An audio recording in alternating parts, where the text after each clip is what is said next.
Conference facilitator Yves Davila told us that in planning for your business to survive a natural disaster, it is good to expect the unexpected. Basically, you need to be very careful.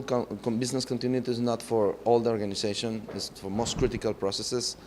For example, it's like in a person. If you go to war, you don't protect the whole body, just protect your head and your heart, and basically that's it. Same in business continuity, you don't need to protect the administrative maybe or other processes, you may protect only one of them.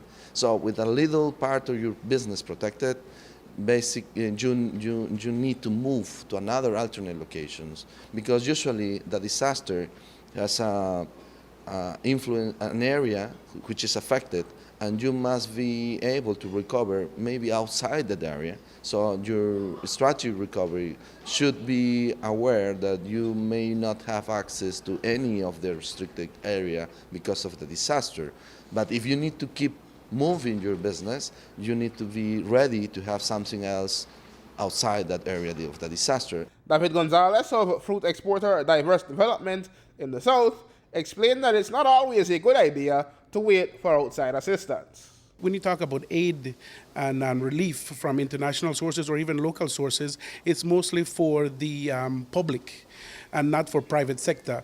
But there are certain things that we can do to make sure that we don't depend solely on government assistance in recovering our operations. For instance, you could say, well, I have to wait until electricity comes back to open my doors, but that's really bad. So you could easily make a small investment into a generator, which will allow you to open your doors quicker. Sir Dylan Colesar, who manages a disaster preparedness program for the Caribbean Association of Industry and Commerce, speaks to the importance of planning ahead. Consider that these kinds of events don't happen with any major set of warning all of the time. And even if we got a warning, we may not have the time to put things in place to protect what we have and to protect our businesses. So just like insurance, what you need to do is take it out. Take out these plans, put these plans together, and if it doesn't happen, then fine. But if it does happen, at least you're protected. But if it doesn't happen, we tend to think, oh, well, I've just wasted that money. No, you don't know. And there are even higher chances of different things happening. With climate change, with differences in technology, financial collapses that are taking place because of new regulations required. So we need to put this in place, especially for small businesses. Belize agreed to host this conference with SELA and under the aegis of the Ministry of Trade, Investment and Commerce.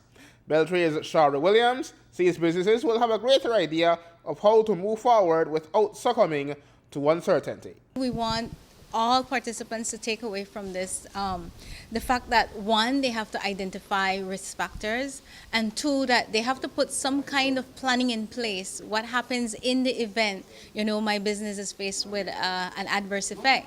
What do we do? How do we implement? How do we move on? The overall goal today is business walk away with an idea of how does my business continue when faced with a natural disasters. Continuity is the theme for today's workshop. Aaron Humes reporting for News 5.